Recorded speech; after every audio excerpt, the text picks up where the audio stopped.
Hey guys, don't forget to check out the Street Cop Training Conference 2023, April 23rd through the 28th, Nashville, Tennessee, the Gaylord at Opry. What a center, what a place. We have amazing speakers, amazing training, 5 of the most impactful days of your career. Check it out at streetcop.com. You do not want to miss out. There is a room code available for a discounted room. Sign up now at streetcop.com. 111, 110.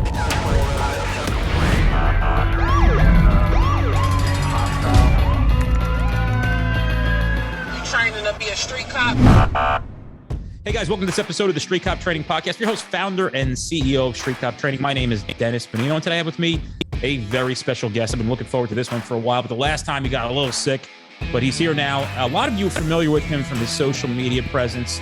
I believe the country looks up to this gentleman as a, maybe we all wish we had a boss like you kind of feel in a time where it seems like leadership and having some kind of spine to stand up to the press seems to sometimes be lack thereof. You are certainly in a category of your own, along with a handful of other sheriffs and law enforcement leaders in this world, and none other than Sheriff Wayne Ivey, Brevard County Sheriff's Office. And I can't thank you enough for being here. No, man, it's my pleasure. Just thanks for having me today. And, you know, man, you said a lot in a very short time there about what we need from leaders today in law enforcement. We're at a juncture in our country where we've never been before. We're at a juncture when we need sheriffs and chiefs of police to stand up and do what I say all the time, and that is protect our 3 C's, our citizens, our cops, and our Constitution. And some of them have forgotten where they came from, forgotten what it's like to be one of these men and women out there on that street that are having to interact with sometimes the worst of the worst. And I told everybody, I ever get the chance to lead an agency, I'm going to say and do what needs to be said and done to protect those 3 C's.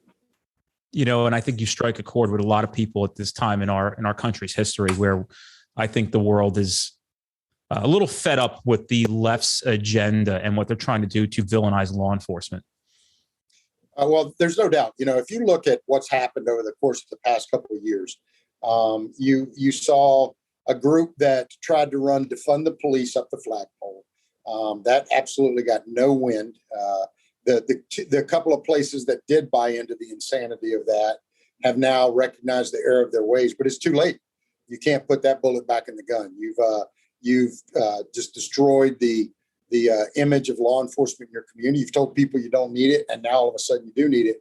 But the law enforcement officers have left to go to places where they can be law enforcement officers and they can do their jobs. So, you know, that defund the police movement, while they tried to push it and the media did everything they could to hype it and make it look like it was palatable, it fell, and it fell on its face. What's taken a good toll, though, unfortunately, is the defame the police movement. That's a different angle where they've tried to tarnish the badges of law enforcement officers. They've tried to use the examples of 1 or 2 bad law enforcement officers to target thousands and thousands of law enforcement officers across the country. And unfortunately, there's a lot of leaders out there, or I guess a lot of people with the stars on their collar. I can't really call them leaders, but there's a lot of them out there that have forgotten what they're supposed to be doing. When I teach a class, and I'm going to go off of this right off the bat, I commonly refer to yourself and some other sheriffs in Florida, and I say, you know, when you look at what we need, you watch the media, they go right to the people they know that they're going to fold like a cheap chair and they're giving the answers they want. But then you watch them go to these guys in Florida, and as soon as they fire back, the media folds like a cheap chair and walks away. So clearly, as an intelligent person, we know what the resolution is. What they'll do is continue to avoid people like you and continue to find the weak leaders who will fold. And you know, there's no secret to who they are. They come on the news and social media and push a political agenda. And the worst thing is when when a police officer loses their life, they're pushing their own political agenda. And that's, to me, that's just a disgusting thing. Would you agree with that? Well, I'm going to disagree with it, but only to one point. You said they fold. I don't think fold's the right word. I think they conform. They cave. You can pick any number of words there, but all of them are going to have the word weakness somewhere in the definition. And One of the best things that me and some of the other law enforcement leaders that you're speaking of, especially here in Florida, have done is we've realized we don't need the media to communicate with our citizens. We have things like you and I are doing right now that allow us to directly communicate with our citizens. Hey, buddy, how you doing? Let's bring your son to work day. I told him to. So Hey, buddy, the rest of the kids went to the beach. man. He had an ear infection, so I bring him to the doctor first. There you go. So, we if you look at our social media outreach, and clearly social media is, without question, social media is community policing of this century. It is the ability for us to talk directly to our citizens. And so if you look at, for example, our local newspaper here that absolutely hates my guts, and if they run a story that says I did it wrong, I celebrate because I know I did it exactly right. But if you look at them on their social media outreach, and then you look at our social media outreach, we clobber them. They're not even close to us. I can reach more of our citizens through posting something on our sheriff's office Facebook page, or on the Sheriff Wayne Ivey page, or on the constitutional Sheriff Ivey page that far outreaches them. So we have the ability now to directly connect and communicate with our citizens to tell them the truth about what happened. The second thing is calling them out when they lie. We have a show that we do on our Facebook page. Thankfully, we haven't had to do it in a while. The last one was pretty robust and stern, and I think put them in their place. But we have a show that we do called Truth Be Told. If the media lies on me or our deputies, I call them out. I show the citizens how they lied and how just spiteful they are. And I want to say this, Dennis. It's just like anything else in any profession. It's a small group that gives media a bad name. There's a lot of good reporters out there that have a 30-second window to tell the citizens what happened. They're not agenda driven. They're not anything. They're running from call to call, just like we do, trying to do their jobs. I got no problem with them. In fact, I bend over backwards to go meet with them. But when you're agenda driven, when you're the Florida Today that's in my area, or a Gannett-based paper, the USA Today, and your agenda is to trash law enforcement officers, I got zero use for you, and I'm going to do everything I can to show people you're a liar. How do you believe the community receives Sheriff Wayne Ivey through these social media networks? Do you feel like they really appreciate you standing up and doing what you do? Oh, my goodness. It's amazing, the comments, the support, the emails that we get, the personal messages, just the comments overall. Yeah, perfect example. 2 nights ago, I posted up a video that told our citizens we were looking for 2 people that were wanted for animal abuse, animal cruelty. Within 5 hours, we had gotten tips on where they were at, and I was walking them into the Brevard County Jail. I walked them in live on Facebook. To give you an idea, the last time I looked, that video had reached 150,000 plus people. It had over 2,000 comments, all of which were bravo. This is the kind of law enforcement we need. You're always going to have the naysayers. They're a very small number in that regard. But at the end of the day, our citizens are able to see exactly what we're doing. How do you think that makes the deputies that work for you feel, or all your personnel? Yeah, so I can tell you our deputies love the fact that I stand up for them. Now, listen, you've been in this business just like I have. The other thing the deputies appreciate is that if somebody doesn't do it right, I hold them accountable. I always tell people that I manage by standing around. I stand behind my people when they need a good, swift kick in their butt. I stand beside them in the trenches when they're working. I stand in front of them if somebody's taking a shot at them. Other than that, I stand back and I watch them do amazing stuff. So my team knows I'm going to stand up for them. And if they did it wrong, I'm going to get on them, but nobody else is going to trash them. We're not going to have that. We police our own, but at the same time, we have a tough job to do out here. And these men and women know that I stand up for them. They know that they have a community. That's the other thing. Through our social engagement in the community, we've been able to give information to our citizens that have made them our partners. They're the number one stakeholders in lowering the crime rate, keeping the community safe. So when you're working with them, providing them education and awareness on crime trends, everything else, what you do is you take an agency like ours that's 1,700. We have a force multiplier now of 600,000 because we have 600,000 citizens that are all moving in the same direction with us for one common mission. protect this community. Here's the other funny part too. On our social media, if somebody goes on and trashes one of our deputies or is on there talking that what we did is not right, I literally feel sorry for them because our citizens light them up. They go on there and just basically browbeat them to the point where a lot of them delete their own comments. They're tired of getting pinged by the citizens. So I tell everybody, our citizens love us, they trust us, and they protect us just as much as we protect them. That's wonderful. I mean, ideally, this is a great situation for both sides of the coin. Now, knowing this and you having the national attention that you have, do you find that the people who are, I imagine you guys are getting out-of-state lateral transfers in, is the words you're saying, are they resonating with these men and women? That's why they're showing up saying, I want to work for you. It absolutely is. One of the blessings that we have, every law enforcement agency, if we go back to that defame the police movement and the impact it's had, every law enforcement agency is really focused on recruitment and retention. We're blessed to some degree, though, because as you said, law enforcement officers across the world, across the country, however, have seen what we're doing here. They see that they have a sheriff that stands up for them.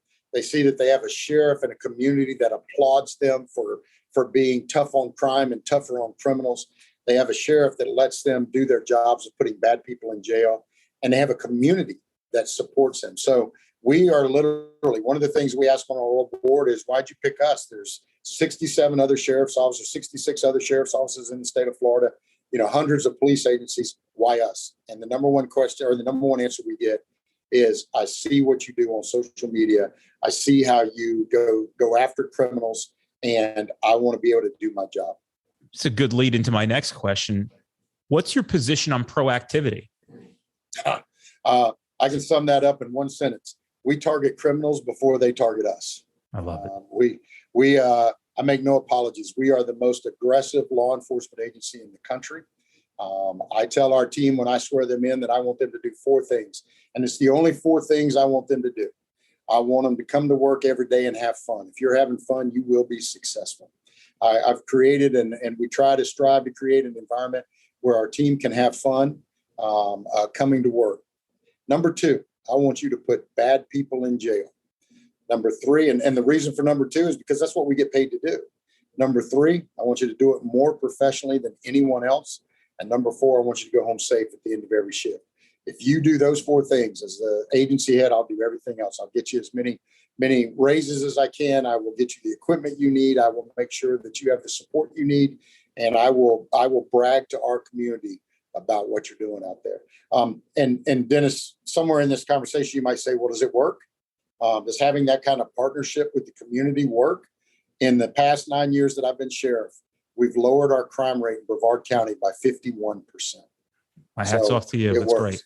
Yeah, of course it does. I mean, it's common sense. It's this. It is. And people start to engage in conversations with me, regarding the state of affairs at times. I go, guys, we're all on the same page. You're arguing what their position is. It just doesn't make any sense. And they don't even want to have a conversation as adults in a room to sit down and try to hear both sides of the story. They're just, progressive and they're stuck in their beliefs. And unfortunately, the collateral damage is innocent people, the lives and livelihood and safety of the innocent public. And they continue to be victimized on some agenda that's pushed that the police are the problem. When are we starting holding other people accountable? But I'm going to say this too in that regard. And a lot of times, especially right now in the climate we're in this country, we talk about the left and we talk about the right. But this is what I will tell you. When you look at what the average citizen, doesn't matter what their party affiliation is. If you put 100 people in the room from all different party affiliations and you ask them, what is important to you? They would list out the same exact things. What's important? Them and their family being safe, education for their children, employment opportunities, recreational opportunities, health and well-being of pets. Those are the same exact things, regardless of political affiliation. So when you get past that average citizen, now you get to the extremists, and the extremists are a small vocal group of ankle biters that are out there just churning up the water. And the average citizen goes through their day and sees a police officer or a deputy sheriff out here and thanks them for their time. In our community, I can tell you, my deputies tell me they can barely pay for their meals anymore in a restaurant because the citizens, not one, but citizens are lined up 2 and 3 deep to anonymously pay for these brave men and women's meals out here. Restaurant owners are paying for their meal. I have a buddy of mine that's owned a restaurant for years. He called me up and he said, "Hey, Wayne, your deputies won't take free meals when I offer to them." I said, "Well, we're not supposed to do that. We try not avoid those things." And he said, "Hey, Wayne, we've been friends for a long time, but I don't tell you how to run the sheriff's office. Don't tell me how to run my restaurant." He says, "I want to buy their lunch. I want to buy their dinner. They're out here protecting me and my family." That's the model we have in Brevard County. A lot of our training programs at this company are centered around proactivity and, gaining more and more knowledge and education. As a matter of fact, I would consider us to be pioneers in this game a little bit. And I'll explain why as we go on. But typically after somebody takes maybe my course, we have a course called Interdiction Mastermind, or we have something called the gun game. Wild. And this guy literally can show you how to get guns. And he always tells me don't say that, but he's amazing. He's a lieutenant in Boston. What a guy, right? So I'll commonly get messages after people have had their eyes open and given a new perspective of what police work looks like. They're not grabbing a laser gun, and I'm not going to, go neither here nor there about my feelings about things like that. But I'm saying, hey, look, there is just much more going on than you think there is. I know that you think this is what it looks like, but you can do this, and this is what we believe it looks like. Not too long ago, I had a guy write to me and said, man, I'm on fire. I'm killing it. I'm out here. I am locking people up. I'm getting some real bad people off the streets. And he said, my chief said, I'm a shit magnet. I always go out and I seem to always find trouble. And my response to him was, if you are not finding trouble, what kind of cop are you? It is your job to find trouble. Your thoughts? Well, first of all, I have several of those magnets here in the sheriff's office. And I love them. The greatest compliment I ever got from my supervisor was that exact same terminology you just used, was them telling me that I was that type of magnet. And man, that's a compliment. I was out there turning over every rock I could, looking behind every leaf I could for crime. I can remember when I was a patrol deputy years and years ago, one of my squad mates said, "Hey man, after 2:00, hamper down, turn the radio off. We're not out." And I'm like, "Brother, I'm out here doing everything I can, to do it." So I want my team to be aggressive.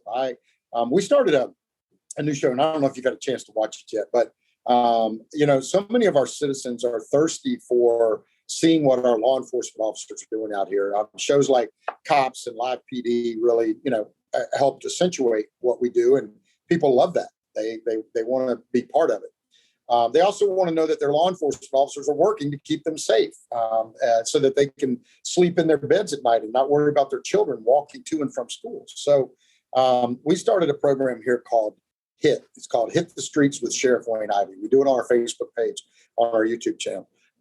I take about 30 of our deputies out a couple nights a week, and we look for our HIT is an acronym for high intensity target. We look for our areas where drug overdoses, drug sales, car thefts, violent crime, game activity, all of that stuff is taking place, and we saturate it, we flood it, and then we move to another part of the county.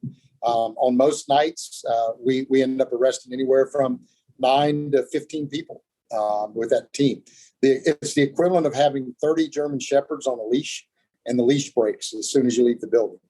They are aggressive. They're after everybody. We've got canines out, everything. They're professional. They follow the law. We have our legal advisor out with us. My people know I expect them to be aggressive, but the most professional law enforcement officers. We don't want to lose cases in court. We don't want to have people, think that we are harassing people that don't, have any reason for an interaction with us. But at the end of the day, if you've got drugs, if you've got guns, if you, illegal guns, if you've got drug paraphernalia, if you're doing things you shouldn't be doing, you're going to take the ride to jail. And we have zero tolerance for crime. If you spit on the sidewalk in Brevard County, you're going to take the ride to jail. I've been an advocate 10 years ago when I started opening my mouth here after being a proactive police officer. And, listen, I've made my share of mistakes. And certainly when I came out of the academy, I had no idea what the law said. And I make a lot of jokes about this. I said, when I left the academy, it's interesting. We marched so well, you thought it was a Marine Corps drill team for our 5-minute graduation. But I didn't know what to do when a car smelled like weed. So in 6 months, I knew how to swing a bag at a stick and scream, "Get back." But I didn't know what to do when a car smelled like weed. Nobody ever told me. So we had to go out and find these things, figure these things out ourselves. But then I started reading case laws. I was in a promotional testing course. And what I recognized is not only can this be done and be very effective, it can be constitutional as well. So people have this assumption that proactive police work doesn't go hand in hand with the Constitution. As a matter of fact, one of the people who tried to run interference for me here in the beginning, his complaint about me was he teaches trickery within the confines of the Constitution. And I said, you could let him know. I said, thank you. There is no trickery. Here are the rules. Here is how you work within the rules. I know it sounds crazy because you don't know what the rules are, but once I explain the rules and show you how the game is played legally, you have the Constitution to fall back on. So as long as you're playing, and I don't want to sound like I'm an extremist. I'm certainly not, but I certainly believe in the Constitution. And I find that people who, are anti-police think the Constitution shouldn't apply to them, or it's not a fair thing. But those are the rules we must play by. Yeah. So, I tell everyone, and there are a number of us, not only in the state of Florida, but across the country, that serve as constitutional sheriffs. And the Constitution has always been not only relevant, but vital to my life, to my career, certainly to our country, certainly to our freedoms. And certainly it's the thing that separates us from other countries, that gives our citizens freedoms and guarantees and rights. So, what I want our team to do, in fact, what I demand our team does, is to work within the Constitution and the laws of the land. We get asked a lot of times as sheriffs, what are you going to do if the feds come to take our guns? My answer is immediately, I'm going to hide all of mine, first of all. And secondly, I'm going to stand at your front door and tell them they're not coming here. The Constitution is very clear. It gives our citizens the right to bear arms, but it extends further than that. Every amendment in the Constitution is vital to the fabric of this great country. And so you're right. We work within the Constitution. We obey the laws ourselves, and we expect others to obey the law. So what the issue that a lot of people don't realize is there are people out there that don't obey the law. And those people are so widespread and so arrogant in their thumbs up at the law that they do things that give us the ability to take them to jail. They do things that give us the ability to, follow the Constitution, follow the Supreme Court rulings, follow the court, findings, and still be able to do our job and still be able to put bad people in jail. And so, sometimes people say, well, you say you serve as a constitutional sheriff. Give me an example of what that means. And so I can give you an absolute example of it for me. The state of Florida a few years ago had an amendment to the Constitution on the ballot. And that amendment was for medical marijuana. I was one of the strongest opponents of it. I went around publicly speaking that I believed it wasn't about what they were purporting it to be. It was about being the tip of the spear for legalizing and having recreational marijuana come into our state. So I spoke against it. An overwhelming majority, in fact, almost 70% of the Florida citizens voted to make that an amendment to the Constitution, to make medical marijuana amendment to the Constitution. So my job at that point had been to try and keep it from happening because I believed in that. But the moment that the majority of our citizens changed that, and the moment the majority of our citizens made it a part of our Constitution, my job then shifted to helping implement it where it didn't negatively impact public safety. So you have to believe in all aspects of the Constitution if you're going to be a constitutionalist, and you have to support and defend every piece of it, even maybe if it's something you don't like. I couldn't agree more. Let me ask you this. Do you think you're directly or indirectly responsible for the soaring real estate prices in Florida, where you're saying this stuff and attracting people to live in areas like this where they feel safe? So I'm going to say that I am blessed, and it's not me, it's our team, are blessed to be a part of causing the housing market to go through the roof in Brevard County. But the guy that deserves the credit for Florida is a guy by the name of Ron DeSantis, who is a kick-ass governor that I love watching what he's doing. Even me, and sometimes answering the call of the siren, which is Ron DeSantis. I've considered moving to Florida. It's well, it's you know big... what? Yeah, what we do though, when people are moving to Florida, we meet them at the state line, and they have to sign that they'll never vote the way they did before, before they came to Florida. So we want everybody to move here, but if you had bad voting habits, leave them behind wherever it is you're moving from. Contrary to popular belief, even though New Jersey is a Democratic state and that's where we're from, you'd be really hard pressed to find people who are, having those extreme left beliefs. Police in New Jersey are loved. I live it. I watch it. And sometimes these men and women forget it. But I'm telling you, it's a different world up here for cops versus maybe other parts of the country. Not only they love, but the brotherhood and the sisterhood here is very, very strong. We take care of one another in the Northeast like nowhere else. Yeah, but I'll tell you though, too, Florida doesn't hold the patent on that. New Jersey doesn't hold the patent on it. I guarantee if you went around the country and asked most citizens what they think of their cops, they love them. Yeah. They absolutely do. Again, it's that small vocal group of ankle biters that get all the attention from the negative media and are able to cause the ripples in the water they do. I tell our team they're nothing but a pebble in our shoe that will dump out on the path to success. That's all they are. I was told recently that in Europe, they show the American media as comparable to Nazi propaganda and swaying the minds. So it's taught in Amsterdam. I was just told this, and I said, that makes complete sense because even people are just their minds are so easily malleable and molded on, how are you not understanding the common sense behind this? Even some of our personnel, sometimes during the past few years that we've gone through, they look to me of what do you think? I go, is it really what they say it is? Are you going places and is it, or are we a little more harmonious than they think or they're portraying us to be? But they had people fooled. They had people convinced that we were the villains and the bad guys. Oh man, listen, there was a crew that came here under the pretense they were going to do a story about American policing. And it ended up being a hit piece on American policing. They went to different agencies across the country, and how bad we were because we had a vehicle that protected our SWAT teams when we went in. How bad I was for having the wheel of fugitive and just how wrong that was. Again, those people make me die laughing. I mean, I literally just cracked up laughing in their face because the best thing about being sheriff is if your citizens don't like what you're doing, they can vote you out of office. And I always tell everybody, if you don't like it, don't vote for me. But I'm going to do what I need to do to protect those 3 C's. What do you think? This goes back a little bit to how we started our conversation. What do you believe makes a good leader? And then I have a follow-up to that after you answer this.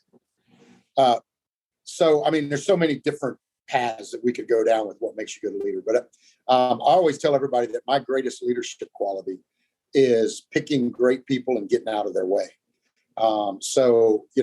Understanding that I'm surrounded by an amazing team of men and women that are knocking it out of the park out there to keep people safe. Amazing command team that's really the spinal column of our agency. I'm the figurehead. They're the ones that are making the quick and necessary decisions to keep this agency and this community safe. That we could go down that path. But if I had to say what makes a good leader, it's recognizing that you can learn just as much from a bad leader as you can a good leader.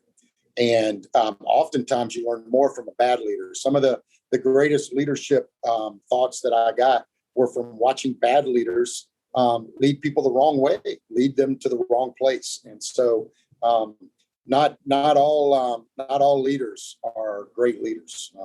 And the best example of a leader that was a horrible leader is Adolf Hitler. That's as far as you got to look to see somebody that clearly had leadership ability, In fact, he led people to commit atrocities. So you can learn as much from a bad leader. In fact, you can learn more from a bad leader than you can a good leader. What do you do when you catch wind in your organization as the top guy of bad leadership practices? How is that addressed? Because I often say, and this is, I'm not trying to dig too hard and, serve anything that makes anybody uncomfortable. I don't want to do that. My point is, commonly we see that as we poll thousands and thousands of cops, everybody seems to have a problem with leadership. What I've seen through my career is top administration being aware that there is an issue somewhere in mid-level administration, but ignoring it. What do you think the resolution is to finding out or catching wind of a sergeant or a lieutenant or a corporal who is not leading appropriately? And however you want to dress that up, but not leading appropriately. Yeah. I'll give you examples. I believe that good leaders fix their mistakes.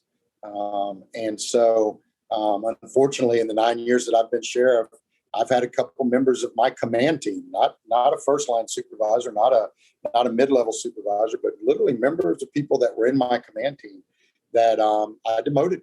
I took them out of command, put them back to their civil service rank because they weren't leading in the capacity. They weren't carrying the mission of the sheriff's office the level they needed to. So, I've done that with first line supervisors, midline supervisors all across the board.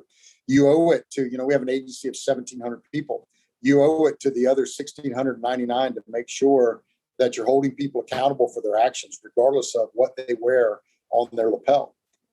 So, I think you have to take action. If you've put somebody in a leadership role and they're not leading, and they're not leading the right way, then a true leader will take them out of that role.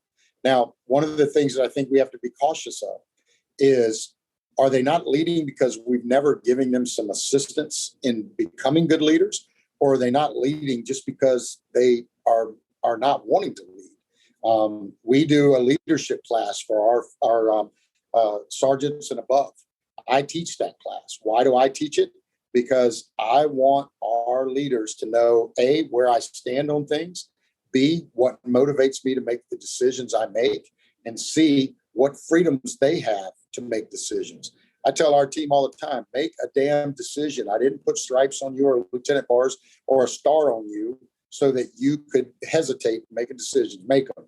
If you made them with the good, right decision in mind and it's wrong, we'll fix it. We'll get to where we need to be. But I expect you to make decisions. So the step one is being able to say, I told you what I expected. So many times throughout law enforcement, we don't give people expectations. We don't give them training to meet those expectations. So we do that in our agency. And then how are they doing it? Sometimes somebody might need a tweak. Somebody might need something, maybe it's just their personality. And we either go, well, that's just their personality, but the decisions they're making are sound decisions. And then we try and work with them on that. Others, one of the things that I do in our thing is if I pass somebody over, so Dennis, if you're on the list and I pass you over for promotion through our contract, the top 10 people are eligible for me to pick. So if you're number 2 and I go pick number 3, I bring you into my office and I tell you why I passed you over. I don't just leave you wondering. And then I tell you what I want you to do to be able to reach that promotional opportunity. And then we watch and see if they're doing it. We watch and see how they work to get to that next level. I often find that a lot of police officers are really dissuaded and disheartened of this profession when they begin to discover that nepotism is a real thing in law enforcement. Sounds like Sheriff Wayne Ivey likes to pick his people and move them to appropriate positions and reward them on meritocracy. What's your position on nepotism, aka favoritism for those who are listening, versus meritocracy, where people are getting rewarded for the work that they're doing and they're being recognized for the hard work and being progressed forward as they should be? So in our agency, the first line of supervision, and a lot of people always think of the first line of supervision as being a sergeant. That's the first promotable line of supervision. But for us, really, our supervisors that are really responsible, probably got the most value in training people, are our field training officers, our field training deputies. that are riding right there in that car with that person, trying to make sure they have the tools, the skill set they need to protect themselves in our community.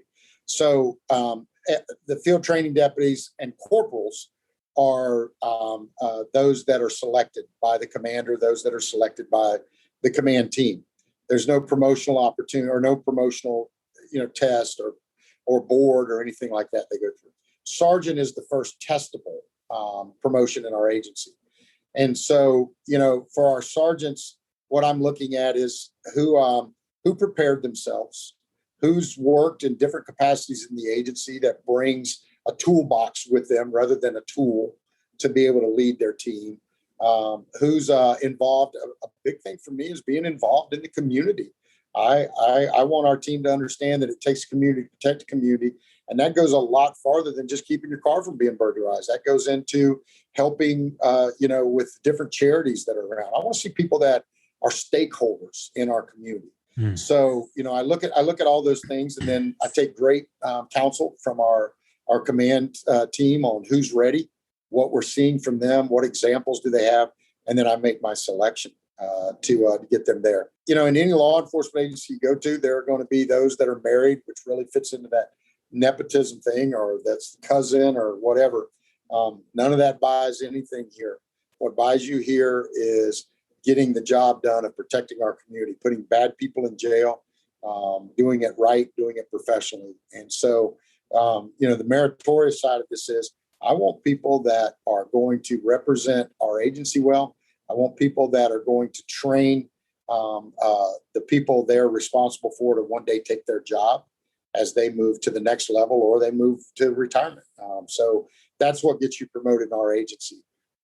There's no favoritism here. In fact, if you're doing it right, and this is sad to say, but if you're doing it right, when you go to promote somebody that you're close with, you should have to second guess yourself to make sure that people aren't going to say, oh, well, he only got that because he was friends with the sheriff, or he only got that. So it almost becomes counterproductive to them. But if you're doing it right, you're going to pick the best people regardless of who they are. I've heard so many wonderful things, and I'm outspoken, and I'm outspoken not to challenge administrations or challenge patrol or challenge anything anybody wants to do. The question I usually ask is, do you want to see it become better, or do you want us to stay the status quo? I've never understood law enforcement, how the world continues to evolve, grow, and change.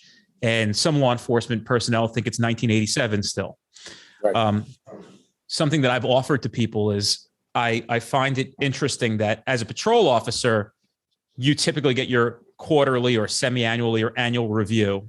However, once you make it to a leadership position, you're off the hook, right? We're going to hold you accountable as a patrolman, but as soon as you're up to sergeant and above, nobody is going to question anything you do, whether it's right or wrong or good or indifferent. And that's kind of why I asked you the question before of how do you deal with somebody who's not performing in a leadership position? Yeah. So, we're watching our supervisors all the time. We put a lot of emphasis on our commands. The way our patrol side of the house is set up, we have 5 precincts.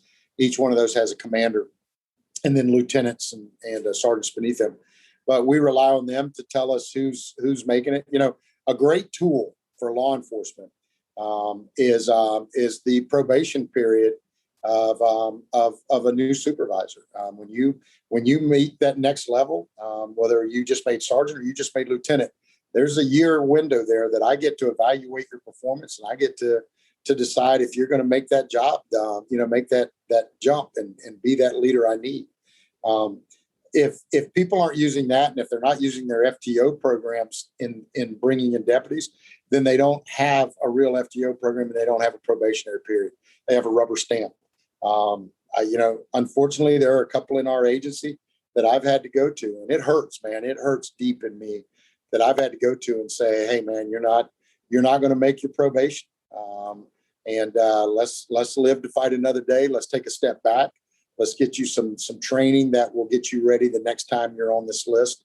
And let's get you in a position where you can learn the tools you need. And it's hard, man. It's tough to. I know what it's like to be the boss, Sheriff. It's not easy. Yeah. Take those sergeant stripes from somebody, or take those lieutenants, or even that command insignia. But again, you owe it to the other 1,699 members of the agency to do what's right. And that's that I think if you're not holding everybody from 1 to 1,700 accountable for their actions, you're going to have bad morale. You are going to lose people.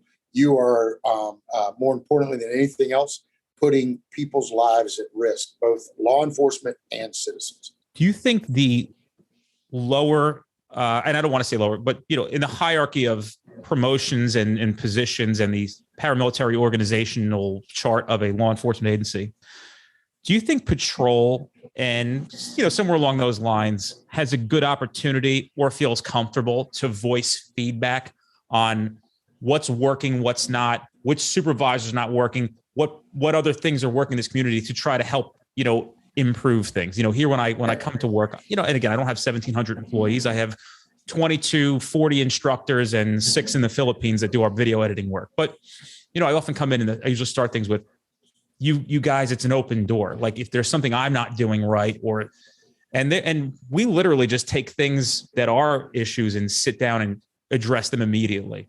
Right. And I think that I've created a dynamic and an environment of feeling safe to say that without knowing there's going to be no recourse from the boss, and I'm going to find it offensive. As a matter of fact, I would find it offensive if you didn't tell me.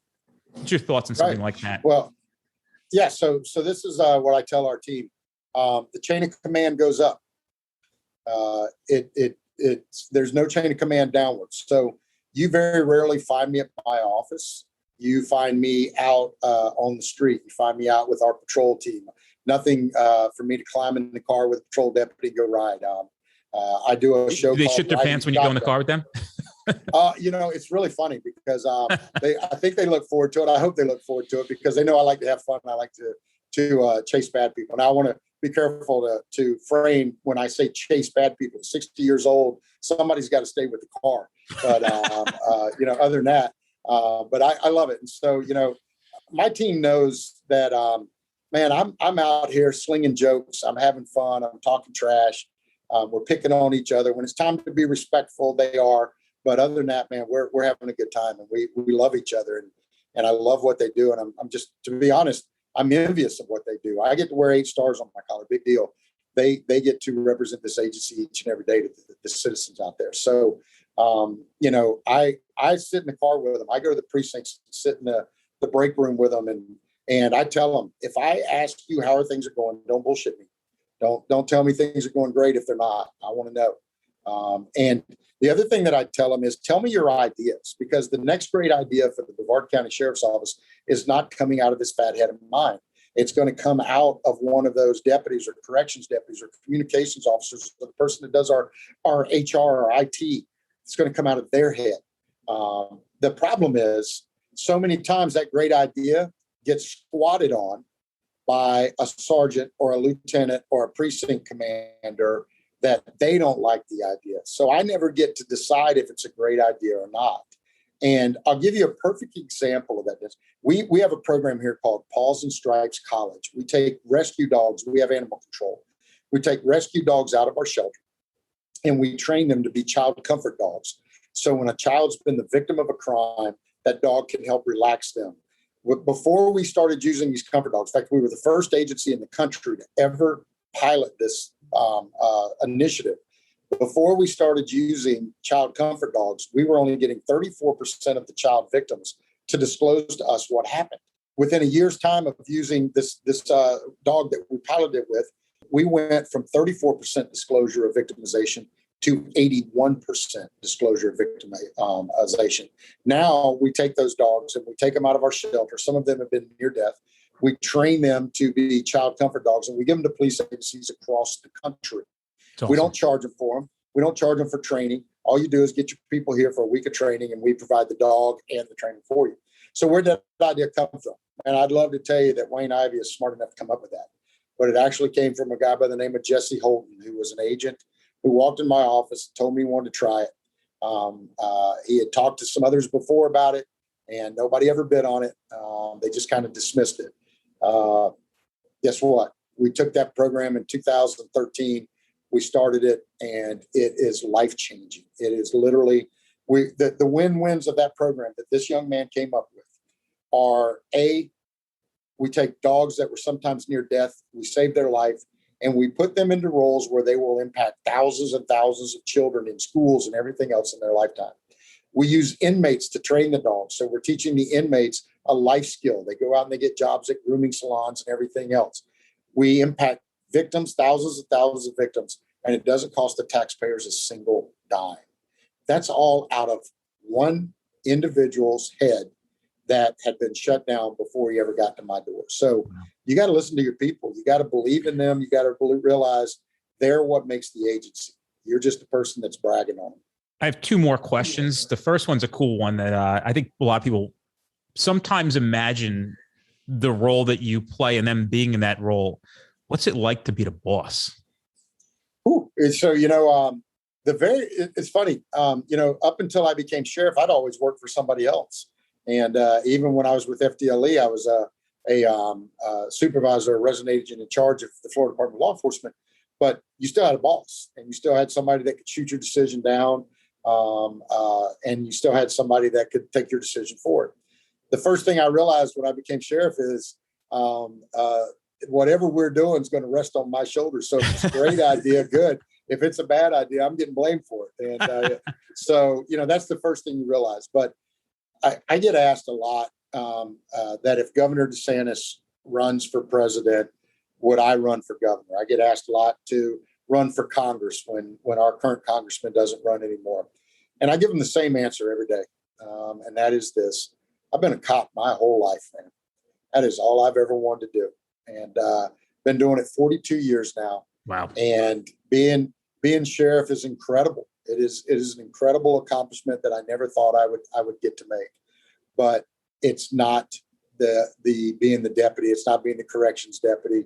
Those are the real people out there that are making a difference, man. And so I think to answer that question, what's it like to be the boss? It's awesome, but it's more important to remember that I was once one of them and I'm still one of them, because that's all I want. All I want to do at the end of the day is for people to remember I was a good cop. That's all I want. If you begin to follow us on social media, you'll see some of the things that I hold up signs and we do all this different stuff. And one of the things I said is, I'll tell you one that you're going to love. And then I said, humility is a rare trait in law enforcement, but a very powerful one. So the humility that I hear through this conversation, and, I even myself, as I become more of a figure in law enforcement nationally, I really, really try to remain as humble, and I put that in my mind as much as possible to never, and I've made mistakes. I tell people I'm a human being like everybody else. I have bad days. It's rare, but there are things about my life that you don't know. And on the surface, you think it's just a blast and it's a success and all these things. But here's another one you'll like.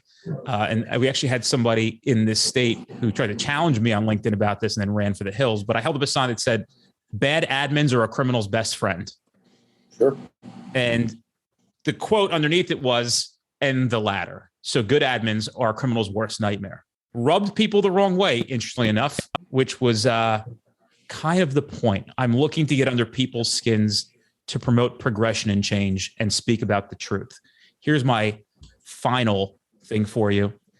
I read that you were recently appointed the Criminal Justice Standards and Training Commissioner. Is it a commissioner or is it the head of the commission? How's it work?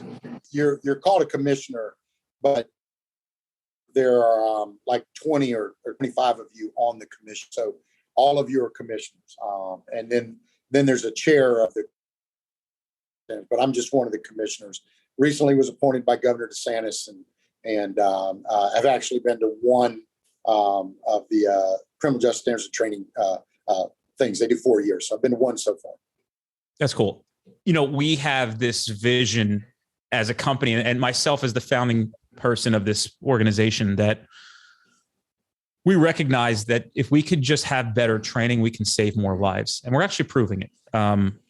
There's days and days we could sit down and talk, and I could show you thousands of messages that have come back of, we've saved kidnapped children. Matter of fact, the gentleman who was kidnapped by those 3 men in Florida and driven around where they emptied his bank accounts on Saturday. That wasn't your town, right? That wasn't your county. Okay. So on Saturday, I was having the company party at my house, and we'd received the message that, hey,